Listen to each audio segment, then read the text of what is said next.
누가복음 21장 29절부터 38절 끝까지입니다. 찾으셨으면 함께 봉독합니다. 이에 비유로 이르시되 무화과 나무와 모든 나무를 보라. 싹이 나면 너희가 보고 여름이 가까운 줄을 자연히 아나니 이와 같이 너희가 이런 일이 일어나는 것을 보거든 하나님의 나라가 가까이 온 줄을 알라. 내가 진실로 너희에게 말하노니 이 세대가 지나가기 전에 모든 일이 다 이루어지리라. 천지는 없어지겠으나 내 말은 없어지지 아니하리라. 너희는 스스로 조심하라. 그렇지 않으면 방탕함과 술 취함과 생활의 염려로 마음이 둔하여지고 뜻밖의 그날이 덫과 같이 너희에게 임하리라. 이날은 온 지구상에 거하는 모든 사람에게 임하리라.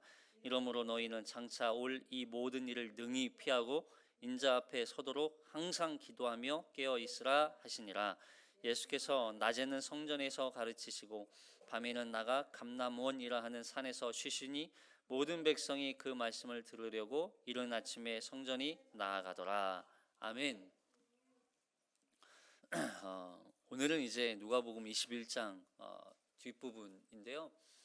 이 부분은 그러니까 21장은 소위 말하기를 감람산 강론이라는 그런 표현을 써요. 예수님께서 감람산에서 이제 이 예루살렘의 멸망과 또 심판에 대한 말씀, 하나님의 나라와 또 예수 그리스도의 재림에 대한 말씀을 선포하셨죠. 그래서 감람원 또 감람산 강론이라는 그런 표현을 씁니다. 감람산은 굉장히 중요한 또 장소기도 하죠. 왜냐하면 이곳에서 예수님의 승천이 있었기 때문이죠. 그래서 이곳에서 이렇게 성전에서 가르치실 때 또 수많은 모든 백성이 그 말씀을 들으려고 이른 아침에 성전에 나아가더라. 그러니까 그 말씀을 듣기 위해서 나온 많은 백성들이 그 말씀을 듣고 어떤 이들은 또 돌이키는 이들이 있었겠지만 또 어떤 사람들은 그렇지 않는 사람들도 많이 있었다는 거예요. 지난 시간에 예루살렘의 멸망을 통하여서 이 세상의 마지막 종말의 모습을 또 설명해 주셨잖아요. 그러니까 예루살렘의 이 멸망은 단순히 예루살렘의 어떤 타락과 하나님의 그 타락에 대한 심판만 설명하는 게 아니었어요. 이 예루살렘의 멸망처럼 곧 이 세상도 멸망하게 될 것을 설명하시는 거죠. 그래서 재림, 예수 그리스도의 재림으로 말미암아 다시 오실 그분이 오시는 그날이 가까워 왔다. 그리고 그날은 재앙의 날일 수 있다는 걸로. 이렇게 심판의 모습이 예루살렘의 이 비참하고 그 아주 정말 비참한 이 모습이 이 세상의 결말의 모습이라는 걸 우리가 기억해야 되는 거예요. 그러나 그 끝은 하나님의 나라가 우리에게 도래하는 날이기 때문에 믿는 자들을 주님이 우리를 보호하심으로 말미암아 그 나라에 이 하나님의 백성들이 곧 들어가게 될 날이다라고 하는 거였어요. 그리고 그 말씀이 오늘 이제 비유를 통하여서 이 무화과 나무의 비유를 통해서 한 번 더 말씀하고 계시는 거예요. 자, 29절부터 읽어볼게요. 29절부터 시작. 이에 비유로 이르시되 무화과 나무와 모든 나무를 보라. 싹이 나면 너희가 보고 여름에 가까운 줄을 자연히 아나니 이와 같이 너희가 이런 일이 일어나는 것을 보거든 하나님의 나라가 가까이 온 줄을 알라. 자, 무화과 나무에 싹이 나면 무화과 나무와 모든 나무를 보라 그러는 거죠. 특별히 무화과 나무를 보면 여름에 가까웠다는 것을 자연히 안다는 거예요. 무화과가 여름 과일이죠. 대표적으로. 그러니까 우리는 이제 제철 과일이라는 그런 말이 점점 없어지고 있어요. 왜냐하면 여름에도 뭐 겨울 과일이 나오기도 하고 겨울 과일은 없죠. 참 많지 않죠. 이게 딸기나 뭐 이런 게 원래는 이제 겨울 과일이 아니었잖아요. 원래는 봄, 여름 과일이었으니까. 그러니까 겨울에도 여름 과일을 먹을 수 있는 그런 그 재배법들이 다 있기 때문에 제철 과일이라는 표현이 사실 좀 무색해지고 있긴 해요. 지금 이제 봄에도 수박이 나오고 마트 가면 지금도 수박을 언제든지 살 수 있는 그런 계절이 됐으니까, 시기가 됐으니까요.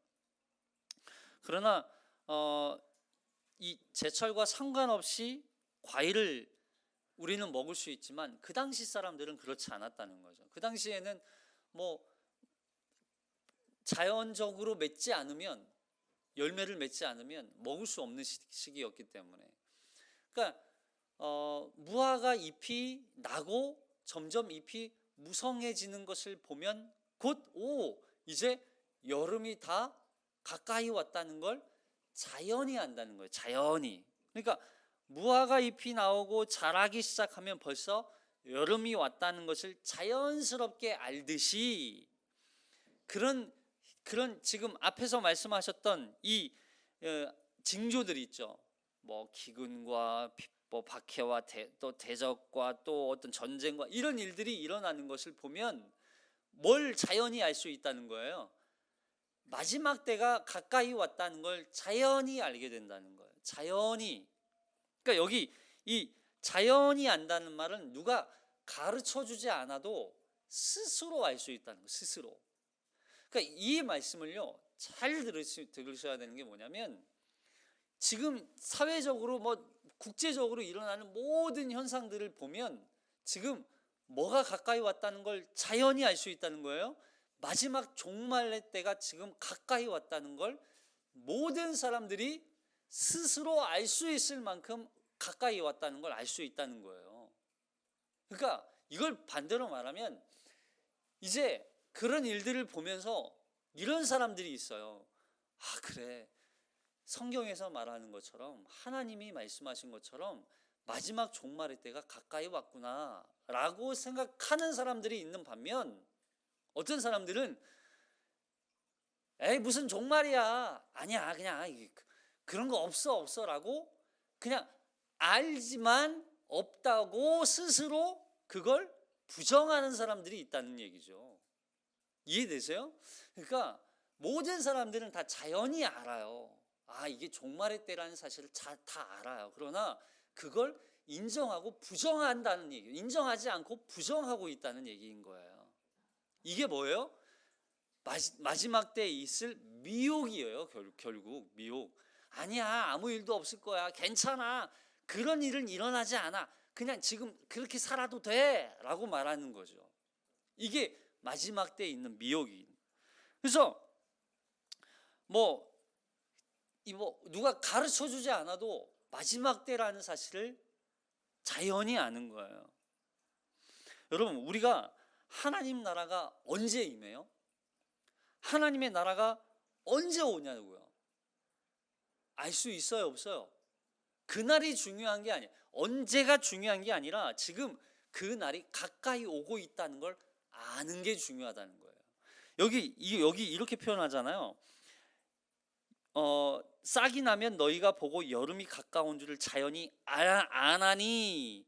그러니까 하나님 나라가 가까운 줄 알라, 아나니, 알라라고 하는 단어를 반복해서 사용하고 있어요. 아는 게 중요하다는 거예요. 그리고 그 아는 것이 이제는 어떻게 되는 거예요? 그 이야기를 뒤에서 하는 거예요. 그 아는 대로 살아야 한다는 걸 설명하는 거예요. 여러분, 정확한 시기와 때는 알 수 없지만 지금 그 마지막 재림의 날, 하나님의 나라가 이 땅에 도래하는 그 날이 지금 가까이 왔다는 걸 기억하라는 거예요. 깨달아라 하는 거예요. 깨달아라.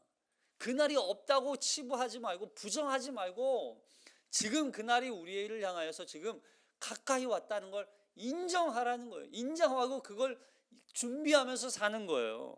그래서 결국 여기 보니까 너희 스스로 알 수 있다는 거예요. 스스로.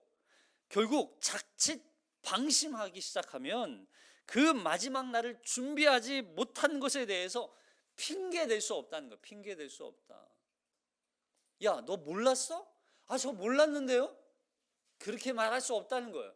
왜냐하면 자연히 알기 때문에, 누가 가르쳐 주지 않아도 스스로 알 수 있기 때문에 네가 몰랐다고 핑계댈 수 없다는 거예요.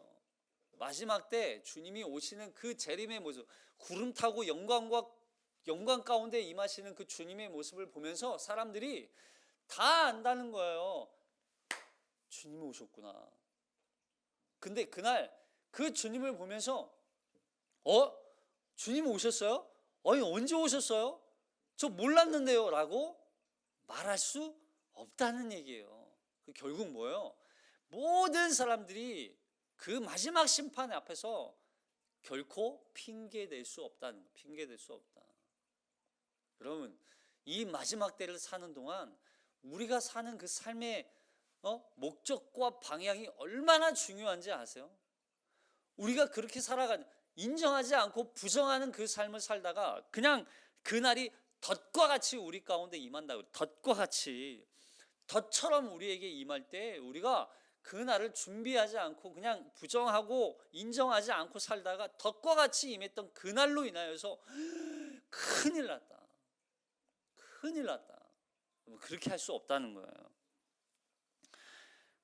이러한 징조들을 통해서 우리가 무엇을 알 수 있을까요? 우리로 하여금 그 하나님의 나라가 가까이 왔다는 것을 깨닫게 하는 거예요. 깨닫게. 아는 거예요. 그래서 아는 거. 이걸 알면서 살아가는 거예요. 그리고 그 징조들은 우리에게 올바른 방향을 설정해 줘요. 내가 지금 어떤 길을 가고 있지? 하나님의 나라가 임하는 그리스도의 재림을 지금 기대하고 준비하면서 고대하면서 살아가는 인생을 살고 있는가? 아니면 그걸 인정하지 않고 부정하는 인생을 살고 있는가라고 하는 우리의 인생의 방향을 보게 하는 거예요. 그래서 빨리 돌이키도록 만드는 거죠. 그래서 옳은 길을 가게 해주는 거예요. 이 징조들을 통하여서. 그래서 최종 목적지인 그 주님의 재림을 기쁨으로 맞이하게 해주는 거죠. 이런 징조들을 통해서. 그럼 이런 징조들이 단순히, 물론 이제 세상적인 그런 눈으로 보면 진노의 날이고 심판의 날이고 멸망의 날이니까 두려운 날이기도 하죠. 그러나 그 날이 우리에게는 소망이 되는 날. 그래서 이러한 일들이 언제 일어난대요? 자, 여기 32절부터 볼게요. 32절부터 시작. 내가 진실로 너희에게 말하노니 이 세대가 지나가기 전에 모든 일이 다 이루어지리라. 천지는 없어지겠으나 내 말은 없어지지 아니하리라. 여기 이 세대가 지나가기 전에 모든 일이 다 이루어지리라 이렇게 말씀하세요. 그러면 이 세대가 언제지? 많은 학자들이 이제 이렇게 생각을 했었어요. 이 세대 하니까 예수님 당시 예수님과 함께 있었던 제자들, 예수님을 목격했던 그 사람들의 세대를 의미하는 것이었을까? 그렇게 보기에는 너무 이미 시간이 지나왔음에도 불구하고 아무 일도 일어나지 않았어요. 과연 이 세대는 어떤 세대인가라고 하는 거예요. 근데 이 견해들이 여러 견해가 있지만 이런 건 그래요. 어떤 특정한 세대를 두고 하신 말씀이 아니라는 게 견해인 거예요.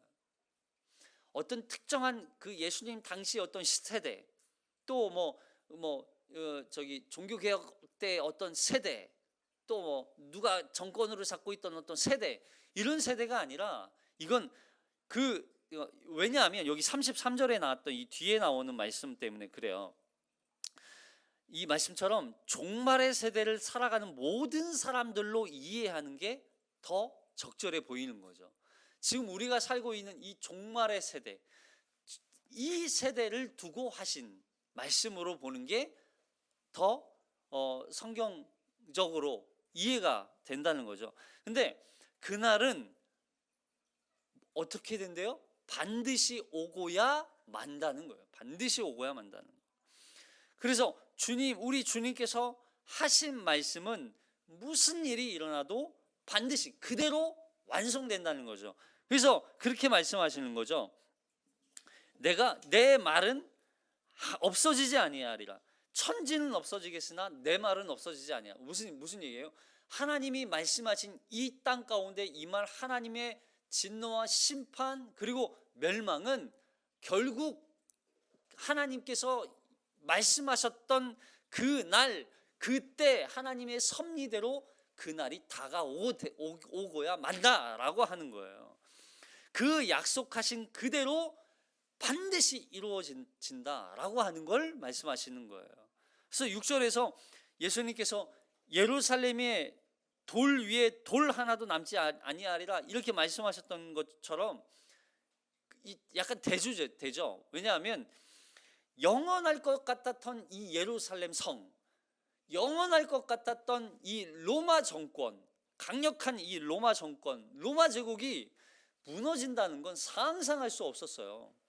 그러나 이렇게 영원할 것만 같았던 이 예루살렘 성전이 무너지듯, 그리고 로마가 강력한 이 로마 정권이 순식간에 무너지듯, 나중에 무너지듯 이 세상은 곧 무너지겠지만 하나님의 나라는 무너진다 안 무너진다?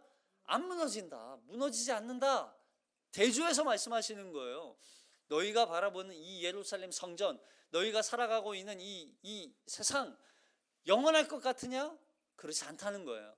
이 세상은 없어지겠지만, 천지는 없어지겠지만 내 말, 예수 하나님의 말씀, 하나님께서 약속하신 그 약속의 땅, 약속의 복, 약속들은 결코 하나도 없어지지 아니하리라. 결국 하나님의 약속만 남는다. 하나님의 말씀만 남는다는 거예요. 그래서 이 세상은 무너질 세상이지만 하나님의 나라는 결코 무너지지 않는다라고 하는 거예요. 로마 제국이 그 막강한 나라가 무너질 것을 상상하지 않았어요. 그러나 그런 로마도 역사 속의 한 페이지로 남게 되는 거예요. 그리고 그 모든 것이 하나님의 말씀에 기초한 것이라는 거예요. 그 예루살렘의 멸망과 세상의 멸망은 하나님의 완벽한 계획과 섭리 중에 하나라는 거예요. 하나 중에. 그래서 결국 하나님의 나라만 남고 영원할 거라는 거예요. 우리가 그 나라를 살게 되는 거예요. 여러분, 그래서 우리가 생각하는 이 세상은요, 한시적인 거. 그냥 지나가는. 그리고 여러분, 이 세상이 눈 감으면 그냥 끝이에요. 눈 감으면 끝인 세상이 이 세상이에요. 눈 감으면 우리는 가잖아요. 저 나라로 가잖아요. 하나님 나라로 가잖아요. 여러분, 그렇게 눈에 보이는 이 영원하지 않는 세상이 아니라 눈에 보이지 않는 영원한 나라를 소망에 두고 살아가는 사람들이 그리스도인들이에요. 그렇다면 우리 성도가 이 마지막 하나님의 나라와 그리스도의 재림이 있을 때 이때를 위해서 어떻게 살아가야 하는가? 자, 여기 34절 35절까지 34절부터 35절까지 시작. 너희는 스스로 조심하라. 그렇지 않으면 방탕함과 술취함과 생활의 염려로 마음이 둔하여지고 뜻밖의 그날이 덫과 같이 너희에게 임하리라. 이 날은 온 지구상에 더 거하는 모든 사람에게 임하리라. 이 날이 모든 사람에게 임한대요. 모든 사람에게, 지구상에 거하는 모든 사람에게. 누구는 예외가 아니라는 거죠. 그 누구도 예외가 될 수 없다는 거예요. 모든 사람에게 임한. 근데 모든 사람이지만 그 심판은 대상이 달라지겠죠. 믿는 자와 믿지 않는 자로. 자, 여기 너희는 스스로 조심하라. 이렇게 너희는 스스로 조심하라. 여기 조심하라는 단어가 프로세케테라고 하는 단어인데, 이 단어는요, 주의를 기울이다 또는 마음을 집중하다라는 뜻이에요. 주의를 기울이고 마음을 집중하는 거예요. 조심한다는 게 그렇죠. 조심한다는 건 마음을 집중하는 거예요. 그럼 어디에 마음을 집중해야 돼요?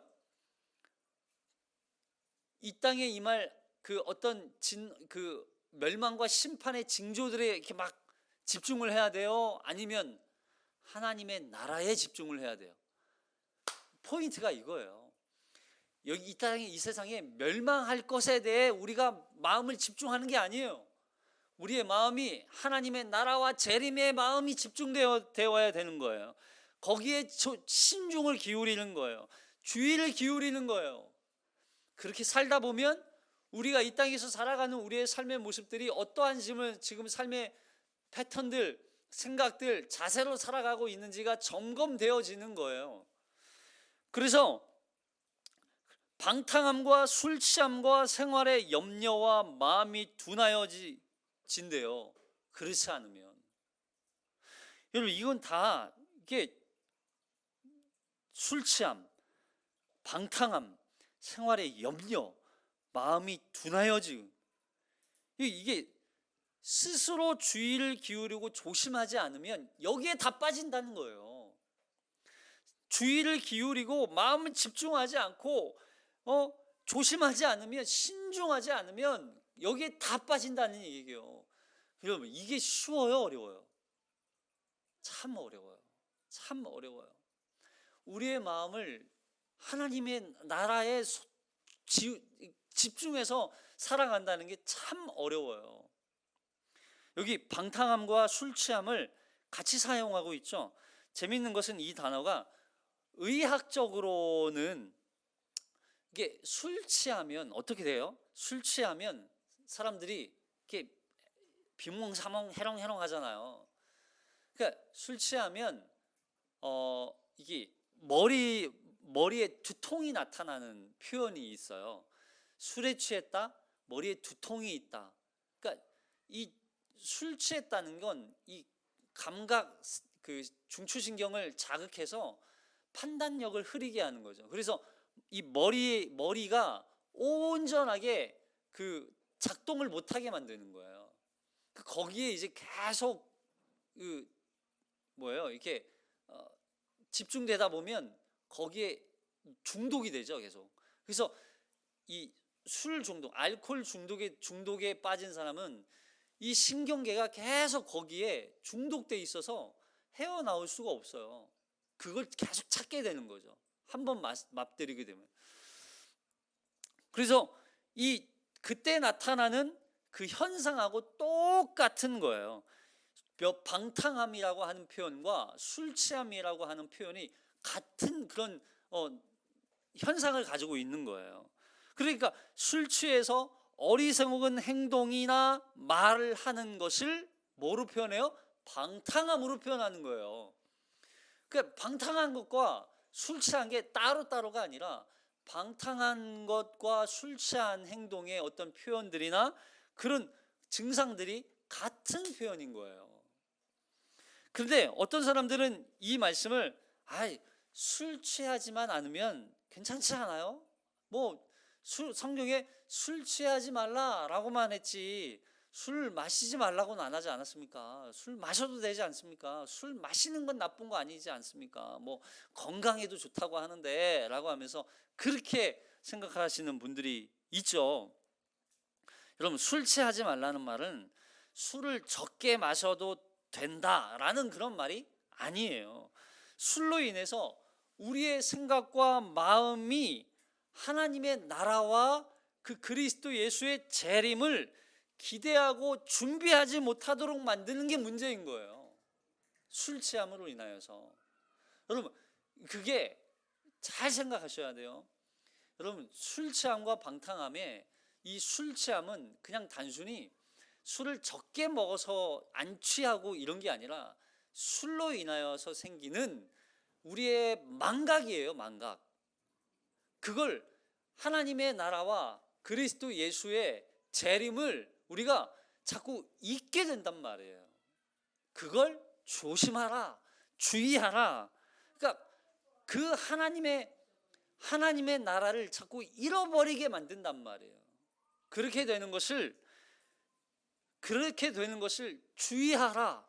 그럼 결국 하나님의 나라를 잊지 않고 기억하면서 그 나라를 준비하고 거기에 집중하면서 살기 위해서는요, 여러분, 술이 술을 마시게 되겠습니까? 안 마시게 되겠습니까? 저절로 끊게 되는 거예요. 술 취하지 말라. 아예 그냥 뭐 가까이 하지 말라. 이게요. 물론 이제 사람마다 그런 게 있어요. 나 술 끊어야지. 이게 탁 결단하고 나 정말 신앙생활 제대로 하나님 앞에 하고 싶어서 술 끊겠다 해서 막 딱 끊는 그런 분들도 계세요. 근데 그걸 못 끊는 분들도 계시긴 하죠. 근데 정말 기억해야 되는 게 뭐냐면 내가 이것을 의지하고 있는가? 내가 거기에 하나님의 나라와 그리스도 예수의 재림을 위해서 준비하고 거기에 마음을 집중하고 거기에 온 관심과 온 마음을 쏟고 기울이고 있다면 이게 생각이 나겠냐는 거예요. 여기에 마음을 빼앗기지 않아야 된다는 걸 설명하는 거죠. 근데 보세요. 단순히 술뿐이겠어요? 우리를 취하게 만드는 게? 예? 여기서 말하는 술 취함이라고 하는 건 어떤 알코올만 얘기하는 게 아니라고요. 세상에 우리를 취하게 만드는 게 너무 많아요. 때로는 이게 TV가 될 수도 있고요. 세상에 돌아가는 그런 소식들이 될 수도 있고요. 또 때로는 이게 정치적인 어떤 그런 거일 수도 있고요. 때로는 또 스마트폰이나 어떤 친구 관계, 누구 사람과의 관계 때문일 수도 있고요. 또는 어떤 애인이나 이런 것, 어떤 그런 성적인 것이 될 수도 있고요. 이런 것들이 우리를 다 취하게 만든단 말이에요. 그래서 그 술 취함으로 인하여서 취함과 같은 그런 증상들로 인하여서 우리가 하나님의 나라와 그리스도 예수의 재림을 잊어버리게 되는 거예요. 잊게 된다면 그건 안 된다는 거예요. 그걸 조심하라, 주의하라. 우리의 온 마음과 온 관심이 하나님의 나라에 집중되어야지. 공부도 마찬가지잖아요. 집중해야지, 집중. 이거 먹으면서 공부하고 저거 생각하면서 공부하고 그러면 안 된다는 거예요. 우리 소원이 공부할 때 딱 집중해서 하면 금방 끝나잖아요. 이게 쏙쏙 들어가니. 그런 거예요. 우리가 하나님의 나라를 집중해서 생각하다 보면요, 다른 세상적인 재미를 찾는 게 별로 없어지겠죠. 점점 이게 끊어지는 거예요. 점점 사라지는 거예요. 그래서 이전에 즐기던 모든 세상락, 즐기던 모든 것을 다 이제는 끊어지게 되는. 이제는 오직 하나님의 나라를 사모하며 기쁨으로 그날을 위해서 살. 그럼 무슨 재미로 살아요? 무슨 재미로 살아? 여러분, 그걸 이제 다음에서 말하는 거예요. 자, 보세요. 그런 것들만 있는 게 아니라 여기 보니까 또 한 가지가 더 있어요. 생활의 염려로 인하여서 마음이 둔하여지기도 한대요. 생활의 염려 없는 사람이 없어요. 그러나 그 염려가 우리가 어떻게 먹고 마시고 어떻게 사느냐, 그런 염려로 인하여서 하나님의 나라를 잊어버린다는, 마음이 둔해지는 거예요. 왜 믿는 자들이 이러한 것들에 조심해서 스스로 지켜야 해요? 아니, 세상에서 좀 즐겁게 재미있게 좀 그러다 살면서 하나님 나라 가면 되지 않을까요? 왜 이렇게 고생하면서 좀 소위 좀 외골수처럼 왜 이렇게 바보같이 사냔 말이에요.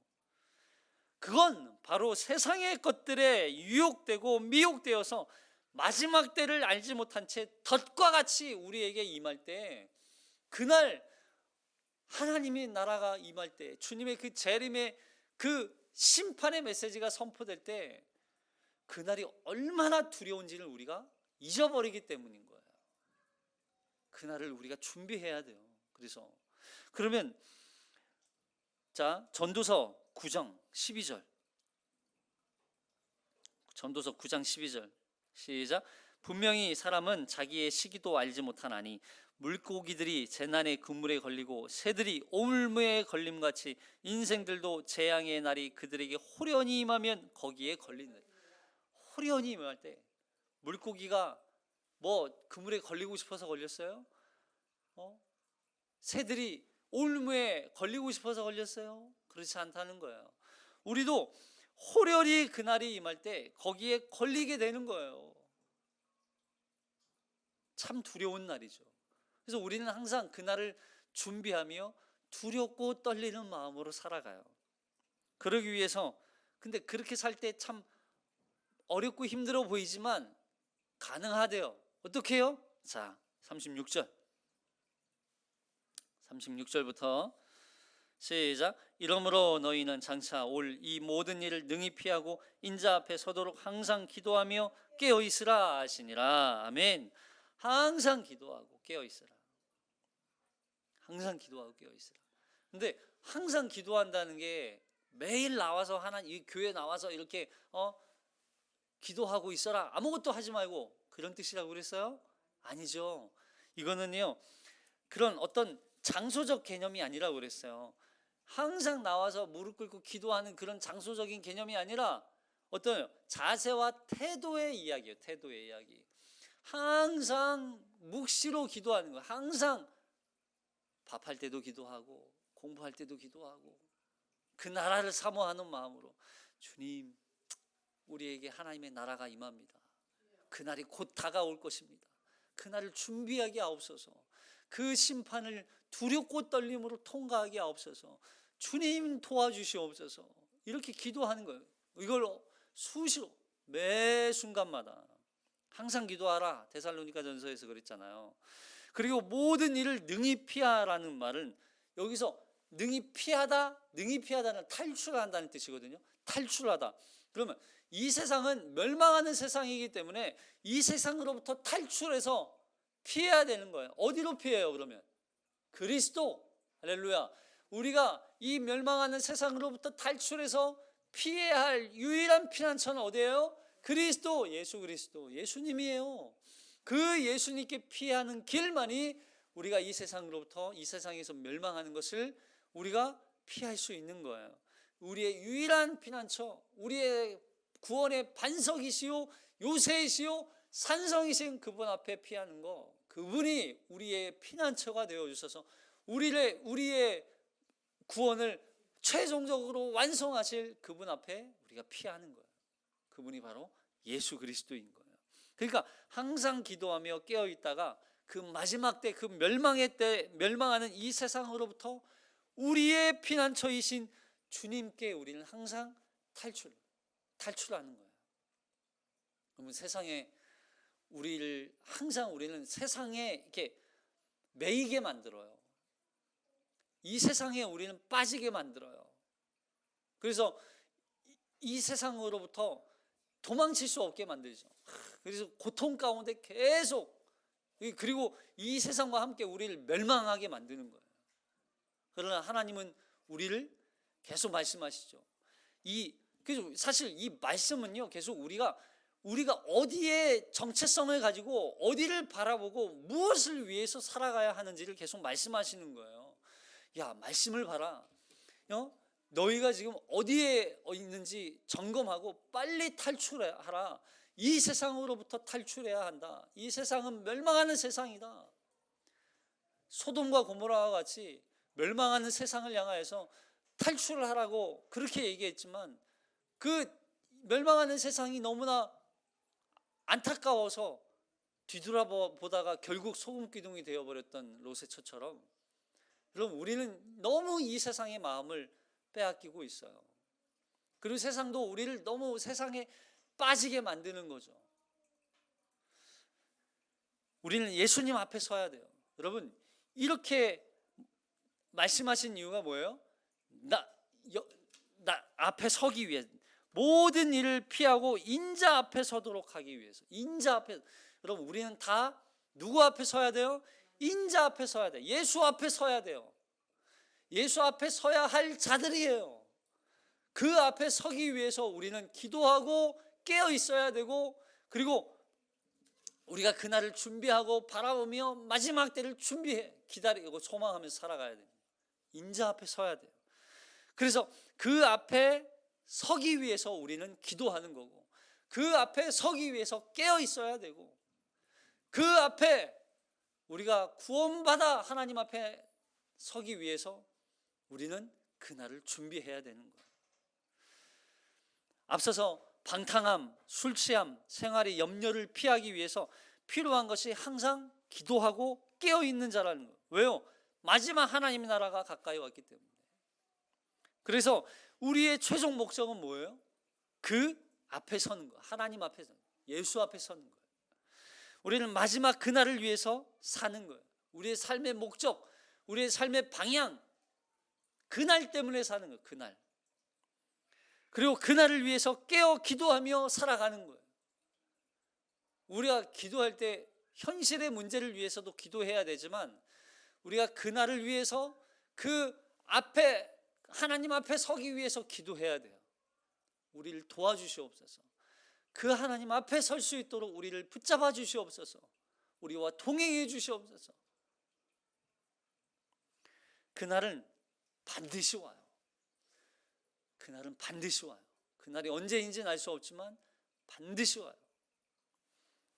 하나님의 나라는 오고 있고 반드시 우리가 그 나라에 들어가게 될 것입니다.